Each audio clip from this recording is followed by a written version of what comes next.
2004, lá no NASP, Engenheiro Coelho, e então, no 2005, começou o seu ministério aqui no Rio Grande do Sul como pastor assistente da Igreja Central de Porto Alegre.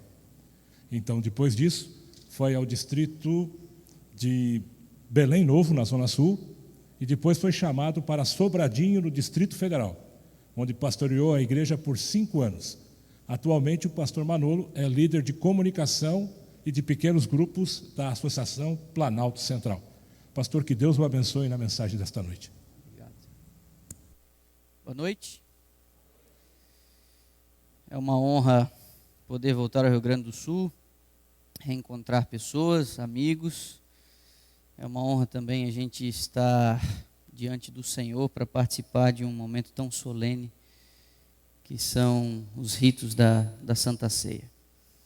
O fato de você ter se programado para estar aqui hoje, diante da proposta que a igreja oferece, que é comungar com Cristo, nos leva a crer que você deseja uma bênção especial e quer usufruir aquilo que o Senhor oferece através desses emblemas aqui. Eu vou convidar você a abrir sua Bíblia, nós vamos refletir sobre a palavra de Deus antes de darmos sequência a esse momento especial que já se iniciou nos recintos no andar de baixo da igreja. Você pode abrir a sua Bíblia no Evangelho de Marcos, no capítulo 10. Será a base da nossa reflexão dessa noite aqui. Ainda numa tentativa de ajustar o nosso coração, a nossa mente, para esse momento tão importante, para comungarmos com o Senhor. Marcos capítulo 10, tendo achado, por gentileza, feche os seus olhos mais uma vez. Nosso Deus e nosso Pai, nosso Senhor, que honra e que privilégio o nosso de estarmos diante de Tua face para comungarmos contigo nesta noite. Os Teus filhos estão com a Tua palavra aberta, porque nesse momento sentem a necessidade de ouvir a Tua voz. Se comunica com a gente, Pai, que em alto e bom tom a gente possa compreender o Teu ideal para a nossa vida e que a gente alcance a estatura de Cristo, a sua semelhança, através da ação do Teu Espírito em nossa vida. Fala com a gente, mais uma vez eu te peço, fala com a gente. Nós oramos agradecidos em nome de Jesus. Amém. Marcos capítulo 10, acompanhe a partir do verso 35 a leitura. A gente lê assim: Então se aproximaram dele Tiago e João, filhos de Zebedeu, dizendo-lhe: Mestre, queremos que nos concedas o que te vamos pedir. E ele lhes respondeu: Que quereis que vos faça? Responderam-lhe: Permite-nos que na tua glória nos assentemos um à tua direita e o outro à tua esquerda. Mas Jesus lhes disse: Não sabeis o que pedis. Podeis vós beber o cálice que eu bebo, ou receber o batismo em que eu sou batizado? Disseram-lhe, verso 39, Podemos? Tornou-lhes Jesus: Bebereis o cálice que eu bebo, e recebereis o batismo com que eu sou batizado. Quanto, porém, diz o verso 40, ao assentar-se à minha direita ou à minha esquerda, não me compete concedê-lo, porque é para aqueles a quem está preparado. Ouvindo isto, indignaram-se os 10 contra Tiago e João, diz o verso 41. Mas Jesus, chamando-os para junto de si, disse-lhes, e esse é o texto principal da nossa leitura: Sabeis que os que são considerados governadores dos povos têm-nos sob seu domínio, e sobre eles os seus maiorais exercem autoridade, mas entre vós não é assim. Pelo contrário, quem quiser tornar-se grande entre vós, será esse o que vos sirva, e quem quiser ser o primeiro entre vós, será servo de todos, pois o próprio Filho do Homem não veio para ser servido, mas para servir e dar a sua vida em resgate por muitos.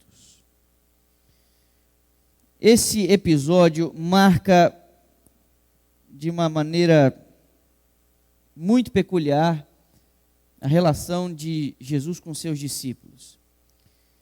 Se deu alguns poucos meses antes da morte de Jesus, Jesus foi muito meticuloso, ele calculou muito bem a maneira como ele se revelaria ao mundo e a maneira como ele também quis se revelar aos seus discípulos. Quando lemos os evangelhos, nos parece que Jesus tinha um cronograma e ele sabia exatamente que algumas coisas tinham o seu momento exato para acontecer. É por isso que em um outro momento a gente vê Jesus dizendo assim, a minha hora ainda não é chegada, a minha hora ainda não é chegada. E aí, como se houvesse uma mudança no cronograma, ou como se ele estivesse avançando, você vê ele usando uma outra expressão, a minha hora é chegada, a minha hora é chegada. É como se Jesus estivesse cumprindo uma agenda. Para aqueles que acham que o que aconteceu com ele foi acidental, ao lermos a Bíblia nós não podemos apoiar uma ideia assim. Toda e qualquer coisa que tenha acontecido com ele, por mais desagradável que seja, não escapou do olhar atento de Deus, ainda que fosse ruim e difícil, ainda que fosse sofrível, eles já sabiam antecipadamente que haveriam de passar por aquilo. E cada passo que ele deu, especialmente no finalzinho do seu ministério, antes de sua morte, foi calculado de maneira que pudesse favorecer a comunicação daquilo que ele queria oferecer ao mundo. Era uma mensagem de salvação, de amor que não conheceu nenhum tipo de limites. Esse episódio ocorre quando Jesus começa a modificar um pouquinho o seu discurso com os discípulos. Ele começa a ser um pouquinho mais claro. Jesus levou um tempo para dizer aos discípulos abertamente que ele era o Messias. A impressão que dá, inclusive, é que os discípulos chegaram a essa conclusão antes de Jesus ter usado essas palavras, eu sou o Messias. Para falar a verdade, a primeira vez que ele disse isso foi a samaritana, uma mulher de baixíssima reputação, de uma nação desprezada pelos judeus. Essa foi a primeira pessoa que ouviu dos lábios de Jesus que ele era o ungido, o Messias, o prometido. Os discípulos ouviram isso dele mais tarde. Mas agora Jesus começa a mudar um pouquinho o tom da conversa. Ele começa a antecipar o processo doloroso pelo qual haveria de passar no futuro. Ele começa a dizer aos discípulos que a ida a Jerusalém para sofrer, para morrer, para sofrer o escárnio, a traição, ela era necessária. E é nesse contexto em que Jesus começa a antecipar que a natureza do seu reino era diferente das expectativas que a nação nutria e que os próprios discípulos nutriam, que surge no meio deles esse desejo de supremacia. Isso causou uma estranha confusão entre os 12. Me parece também que confusão entre os seguidores de Cristo não é uma coisa restrita a uma época ou a um lugar apenas. Me parece que confusão entre os que seguem Jesus Cristo parece que está em todo lugar, em todas as épocas e se manifesta das mais variadas formas. Íntimo de Jesus, que ouviu dele, viu as coisas que ele fez, seguiu seus passos. Esse grupo aqui, você imagina que 2 deles tiveram uma excelente ideia. De fato, eu não posso desconsiderar que foi uma excelente ideia. Mas eles fizeram de um jeito que Marcos não diz, mas Mateus, no capítulo 20, nos revela que a própria mãe de Tiago e João foi colocada na questão aqui. Os eruditos, os mais estudiosos aí, dizem que a mãe de Tiago e de João era uma das mulheres que financiavam a obra com dinheiro mesmo.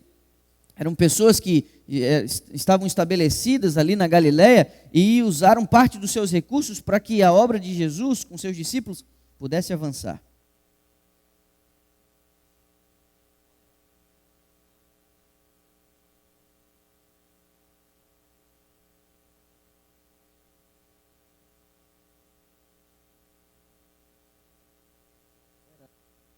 Era muito claro de se entender. Um queria sentar à direita e o outro queria sentar à esquerda. Eles tinham uma expectativa gloriosa do reino de Jesus.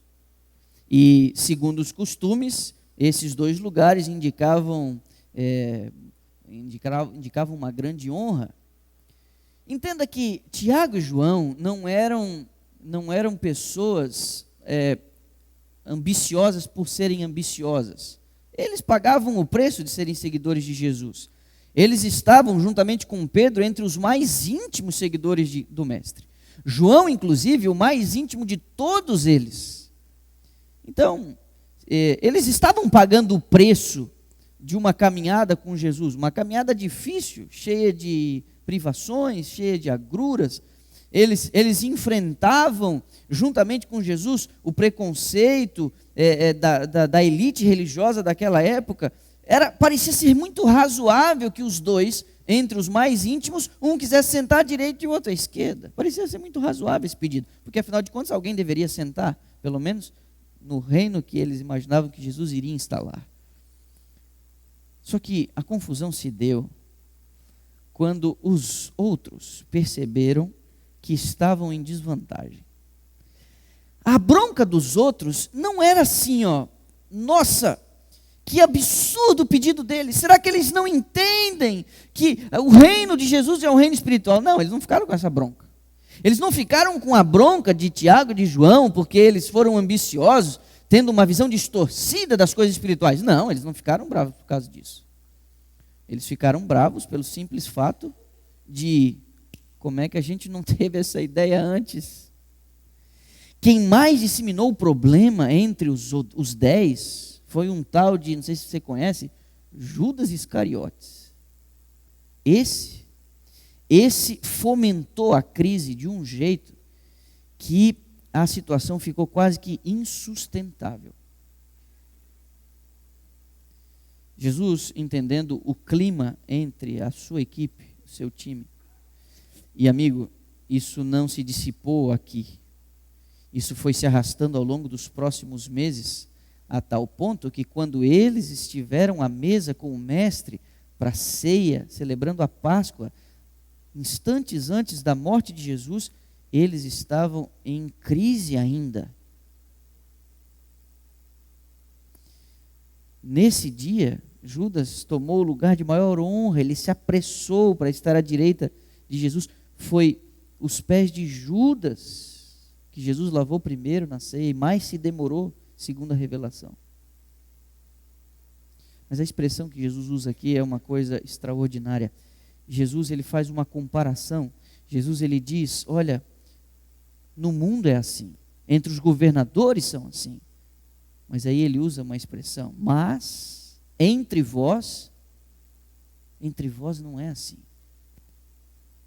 O padrão que Deus estabelece para a igreja é um padrão muito elevado.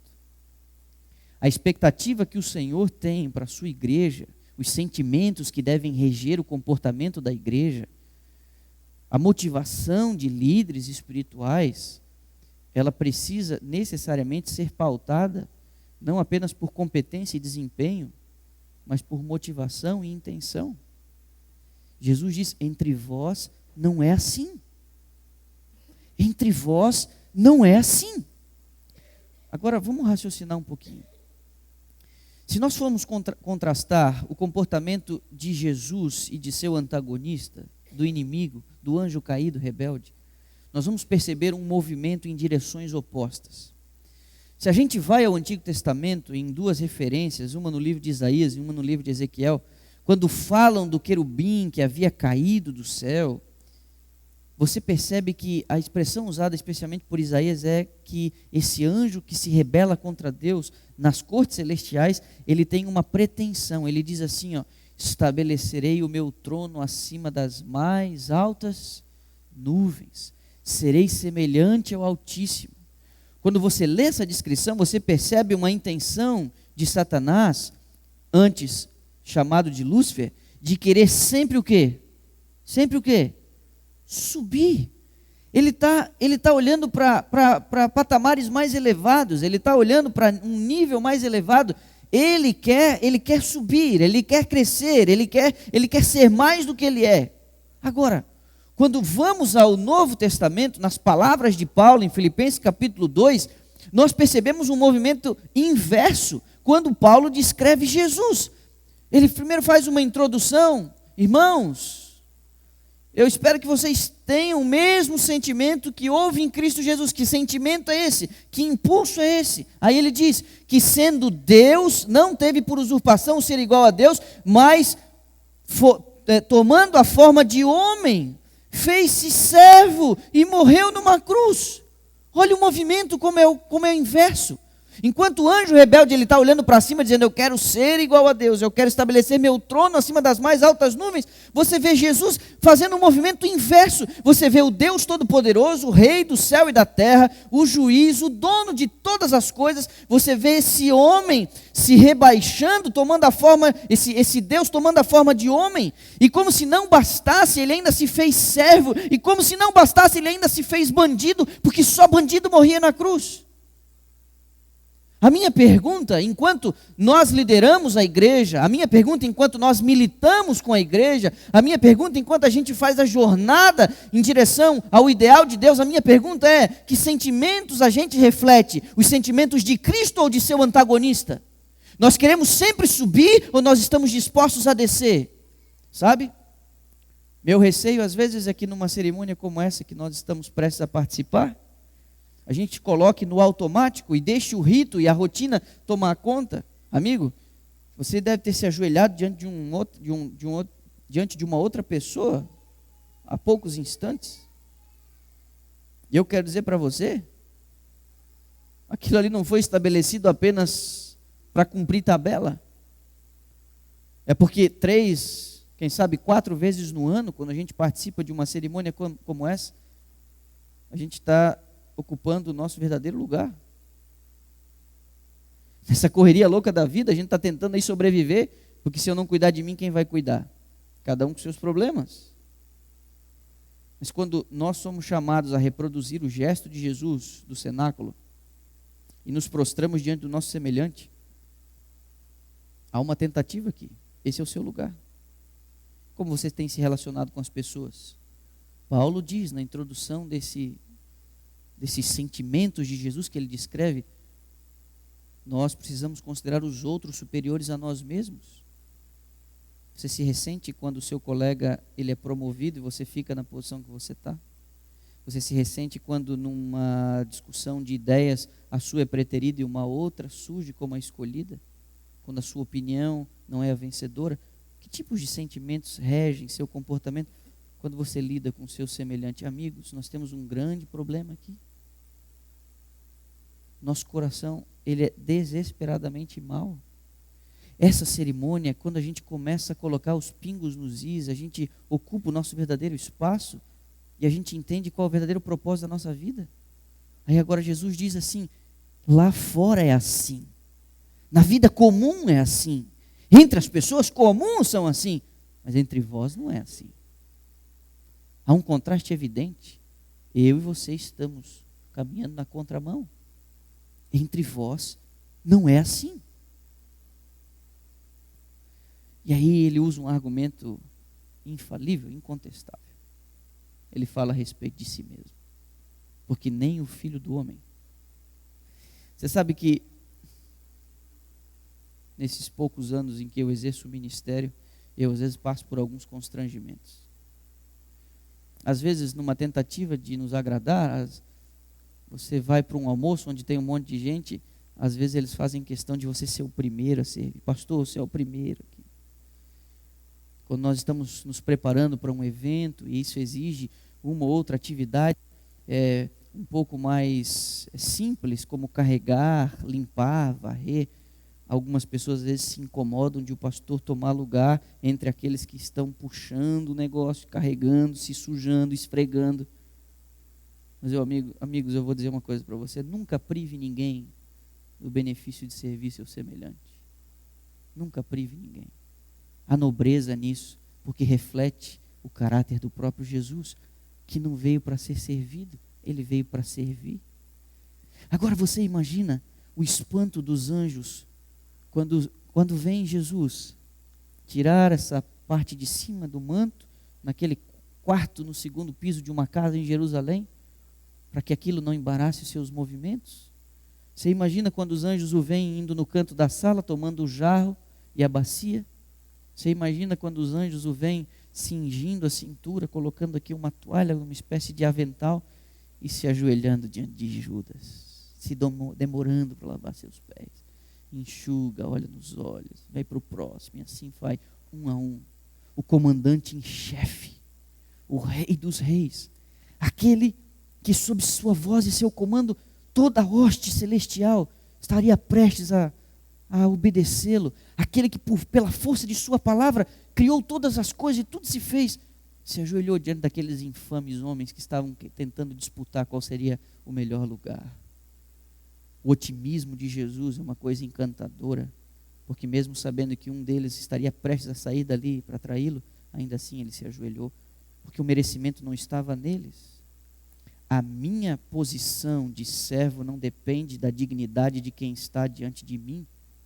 Ela apenas revela aquilo que eu sou, quem eu sigo e sob que bandeira eu ando marchando na minha jornada cristã. As pessoas não precisam merecer o seu perdão. As pessoas não precisam merecer o seu respeito para você dar o seu perdão e dar o seu respeito. Isso é uma coisa que independe. Qual é o meu argumento? O meu argumento é o próprio Jesus. Se depois de ele ter lavado os pés dos discípulos, ele enxuga as mãos, vai ocupar o seu lugar à mesa, olha para os 12 e diz assim: vocês entenderam o que eu fiz? Para não correr o risco de ele ter feito aquilo e alguém não ter pegado a ideia, ele ainda no final diz assim: vocês entenderam o que eu fiz? Que sendo Senhor e Mestre vos lavei os pés, assim também vós. Lembre-se, entre vós não é assim. O que tem comprometido tua caminhada? O que tem atrapalhado o teu desempenho espiritual? Às vezes as pessoas olham para líderes espirituais. Muitas vezes a igreja olha para mim em busca de uma resposta, de uma solução. Eu quero dizer a você, nós não deveríamos ter nenhuma causa, nós não deveríamos ter nenhuma opinião, nós não deveríamos defender com unhas e dentes algumas opiniões e nem ostentar os nossos pontos de vista. Nós simplesmente deveríamos segurar nas mãos dos nossos irmãos, entendendo qual será a minha contribuição para manter a igreja unida, avante e focada naquilo que importa. Que os próximos instantes nos ajudem a entrar em profunda sintonia com o Senhor. Foi exatamente esse motivo que nos trouxe aqui. E que saiamos todos, sem exceção, por aquela porta hoje à noite, salvos, lavados e reconciliados em Cristo Jesus. Ouça essa canção, ela vai ajudar você e a mim nos próximos instantes, para a gente ainda fazer os últimos ajustes para tomarmos parte com o Senhor.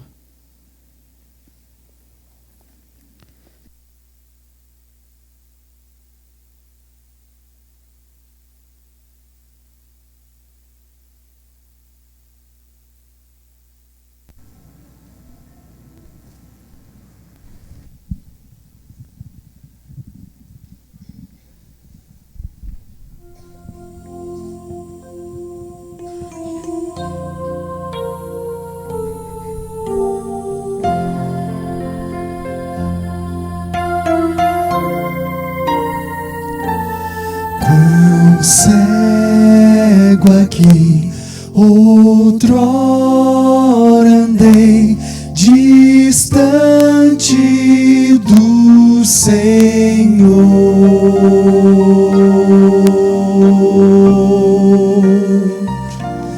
que veio lá dos altos céus salvar o pecador.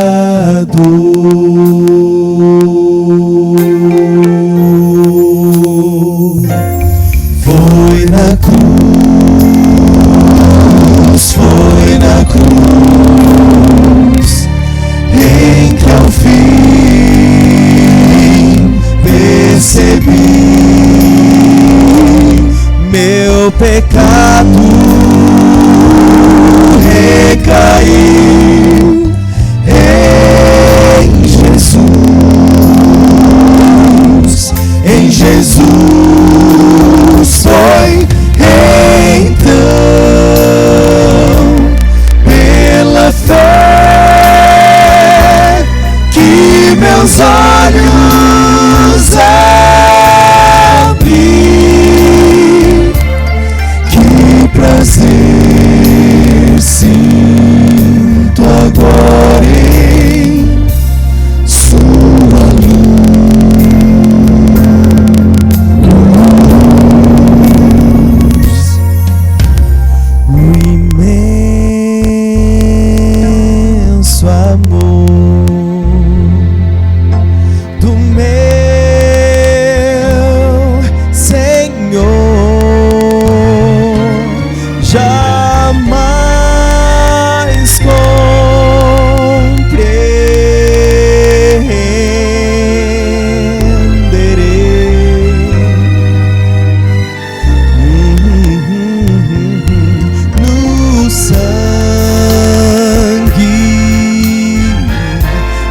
verteu lá na cruz. Perdão eu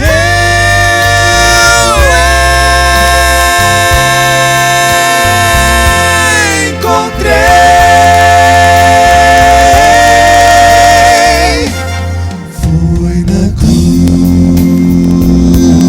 Foi na cruz em que ao fim percebi meu pecado recaiu em Jesus. Em Jesus foi então pela fé que meus olhos abri. Que prazer, que prazer, que prazer sinto agora em sua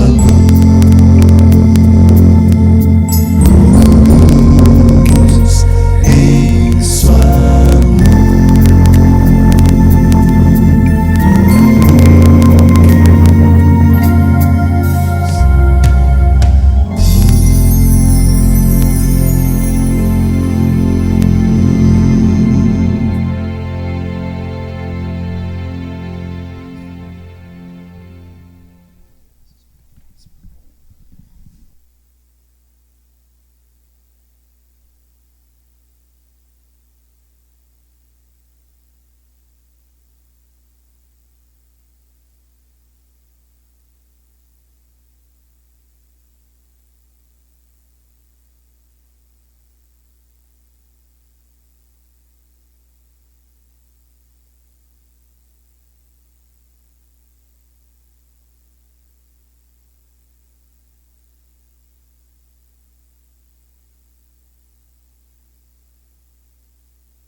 Quero ler o que se encontra na primeira carta aos Coríntios, capítulo 11, versículo 23 até o 27.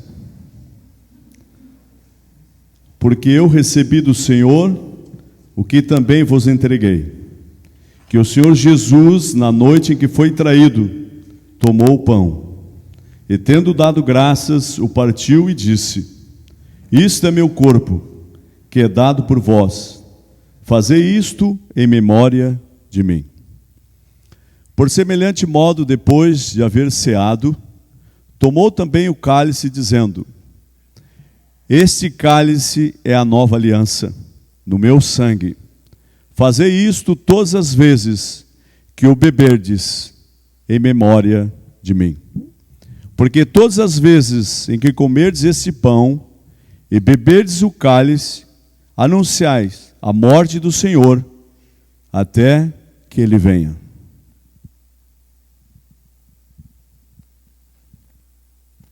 Ajoelhemos para a oração.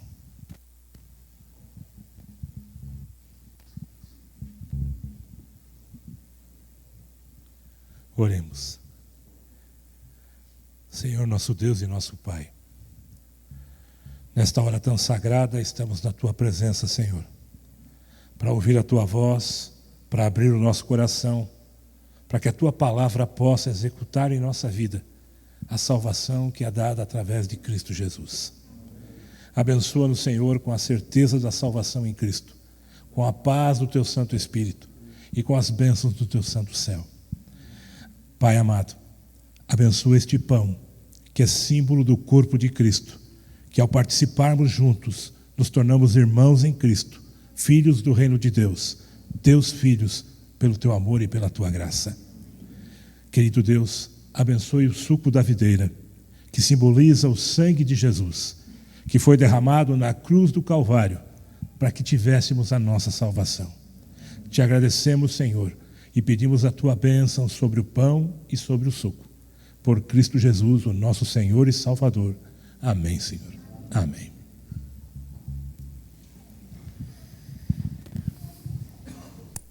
Como parte da preparação, aqueles que já tiveram parte na cerimônia do lava-pés, na medida em que os diáconos se aproximarem de vocês, eu vou pedir para que vocês fiquem em pé, e na medida que eles se aproximarem de vocês, vocês vão receber os 2 emblemas, e aí podem se assentar, mas aguardem até que todos hajam recebido, para que só assim, posteriormente, a gente possa participar todos juntos. Eu vou pedir para que vocês venham aqui à frente para receber aqui os emblemas, e a igreja pode colocar-se em pé, aqueles que tomaram parte da cerimônia. É possível também que entre nós hajam pessoas que tenham dúvida por não serem membros ainda da Igreja Adventista. Nós queremos dizer a vocês que há uma possibilidade de você, sentindo-se à vontade, tendo participado da cerimônia de lava-pés, também poderá tomar parte da Santa Ceia, dos emblemas.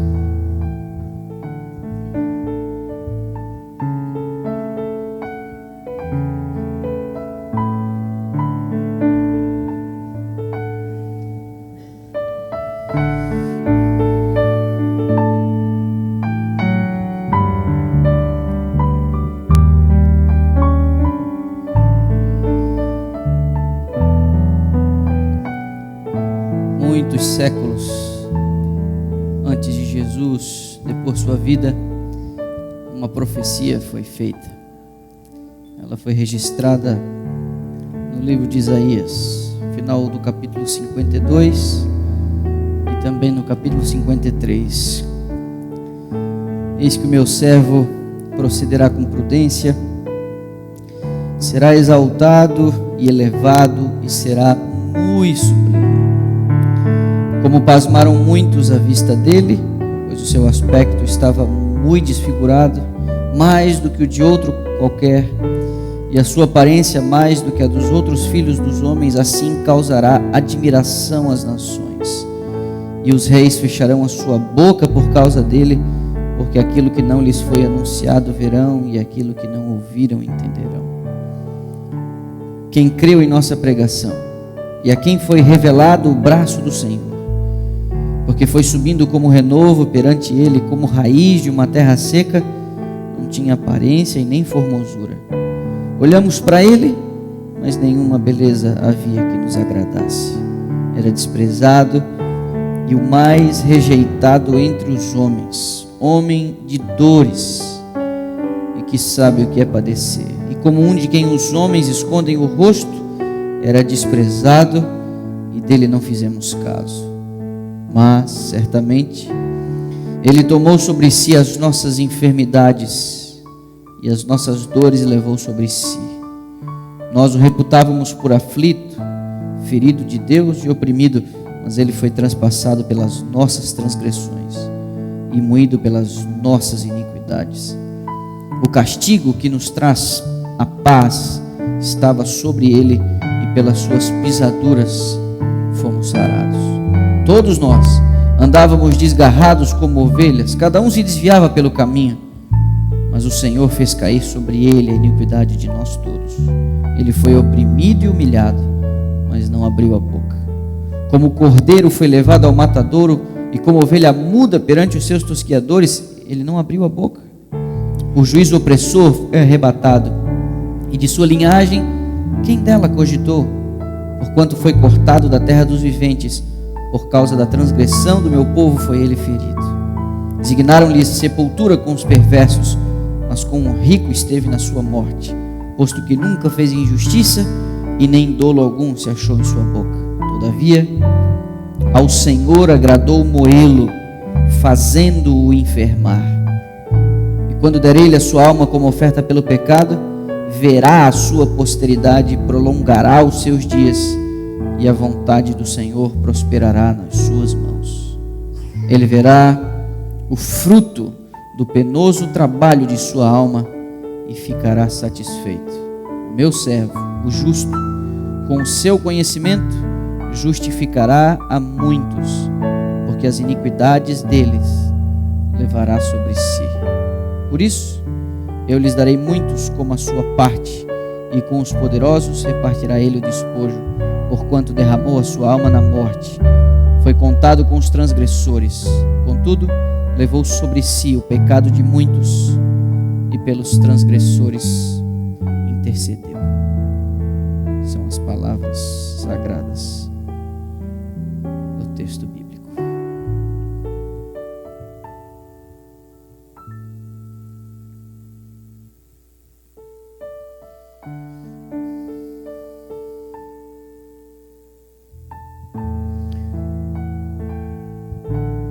Você tem em suas mãos os dois símbolos representativos. Eles não são literalmente o corpo de Cristo, mas representam seu corpo e seu sangue. Deus achou por bem fazer com que a gente renovasse os nossos votos por essa cerimônia e também alimentasse a nossa esperança numa outra que está por vir. A Santa Ceia, ela tem esses dois objetivos. Ela faz você olhar para o passado e faz você olhar para o futuro. Ela faz você olhar para o passado porque alguém teve seu corpo moído, esmagado, para poder pagar pelo preço do meu e do seu pecado. Mas ela aponta para o futuro neste cálice, que não apenas representa o sangue de Cristo, mas representa uma cerimônia que um dia virá a ocorrer. O dia em que um cálice será erguido e um brinde será feito, um brinde à eternidade.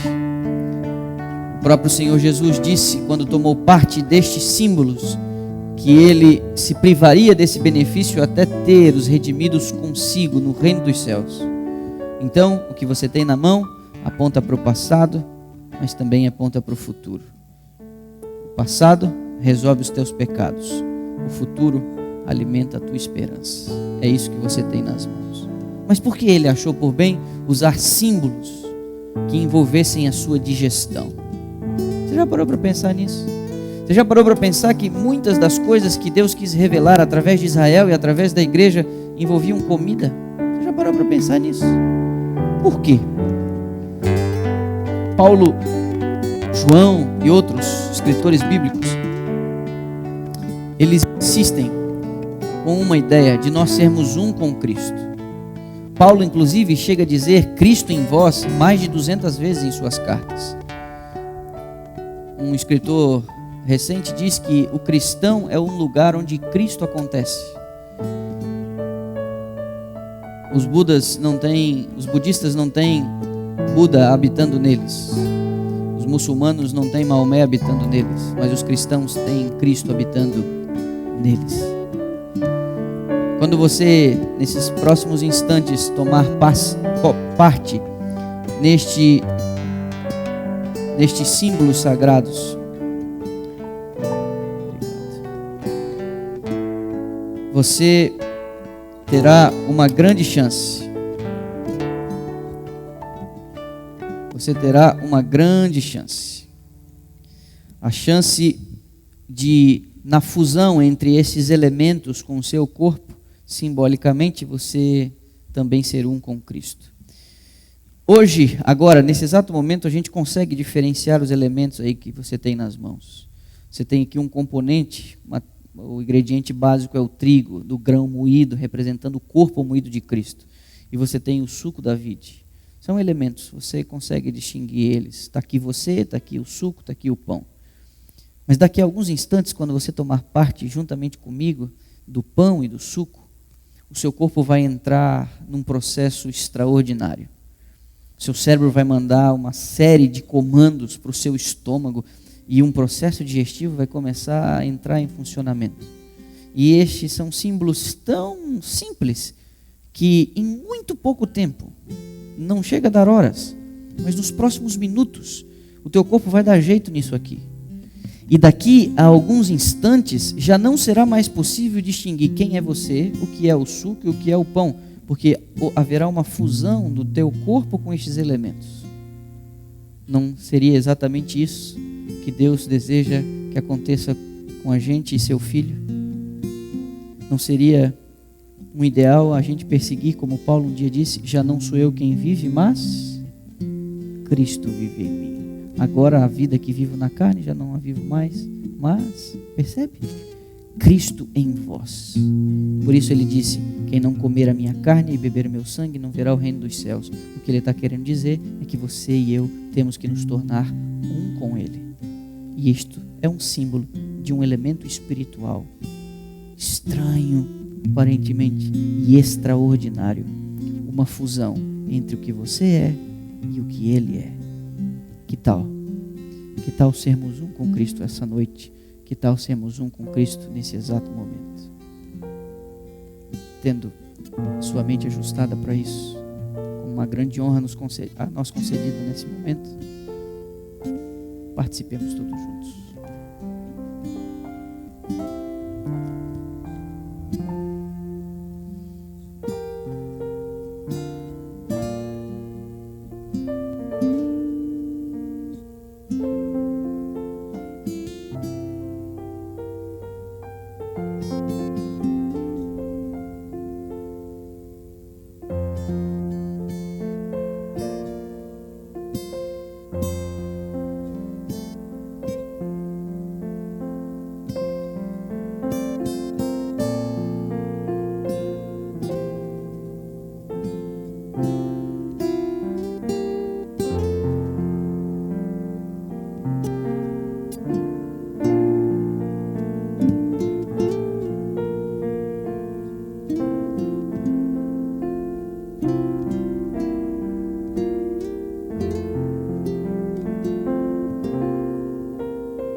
Os cálices poderão ser deixados no banco e depois nós recolheremos eles.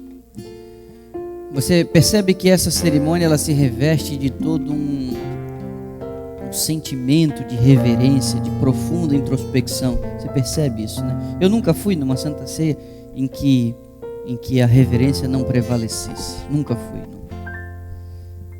A maior Santa Ceia que eu já participei foi com quase 10 mil pessoas, num parque aberto, agora no mês de junho. E foi incrível, porque eram quase 10 mil pessoas e a reverência estava lá. Mas, sinceramente, nas cerimônias em que eu tenho a honra de oficiar, de conduzir, eu não permito que ela termine introspectiva, ainda que reverente. Porque se nós cremos que de fato aconteceu aqui o que Jesus previu que deveria acontecer, eu estou diante de uma plateia completamente salva em Jesus Cristo. Você diz amém? E gente salva é gente feliz. Você concorda comigo? Você concorda comigo? Então eu vou dizer para você, gente salva, e você vai dizer, é gente feliz. Tá bom? Eu quero tirar você desse estado que você está aí, porque você sai por aquela porta hoje, salvo em Jesus Cristo e na fé que nós temos nele. Você diz amém? Gente salva é? Então, dá um sorriso para mim. Eu percebi que tinha um camarada aqui batendo umas fotos. Cadê aquele fotógrafo? Eu vou te pedir para vir aqui, porque eu faço coleção de foto de gente salva. E todas as ceias que eu celebro, eu bato foto dessas pessoas que são salvas. Eu bato foto de pessoas salvas, e pessoas salvas são pessoas felizes, certo? Então você vai olhar para quem está do seu lado e vai dizer, gente salva, e ele vai responder, gente feliz. Faz aí, faz o teste aí do seu lado. Pronto. Cadê aquela música um pouco mais animada aí? Cadê uma musiquinha aí? A música. Toca aí para mim. Toca para mim. Não me deixa sem fundo, não. Isso. Nós precisamos terminar isso aqui de um jeito diferente. Ainda que cientes da presença de Deus, ainda que conscientes da reverência que merecemos prestar a Ele, nós estamos salvos em Jesus Cristo. Essa cerimônia nos propicia a reconciliação, a reconsagração com Jesus. Eu pensei que podíamos terminar cantando Fé é Vitória, mas deixa eu ver se você está afiado ainda. Gente salva. Isso, fantástico. Bateu a foto aí? Bateu a foto? Bateu a foto? Bateu? Pronto. Então, sorriso bem bonito, e eu vou pedir para você se unir a mim. Alguém sabe de cabeça qual é o número desse hino? Fé é Vitória? 261. Então, por favor, una-se a mim, coloque-se em pé. Eu queria que você cantasse como alguém que entrou perdido e vai sair salvo. Eu queria que você cantasse como alguém consciente de que, ainda que você não mereça, Ele te deu condição de voltar para casa com as contas em dia. Você diz amém? Quero me certificar de que você acredita nisso, amém? Então vamos cantar isso juntos.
graça do Senhor Jesus Cristo e o amor de Deus e a comunhão do Espírito Santo sejam com todos vós.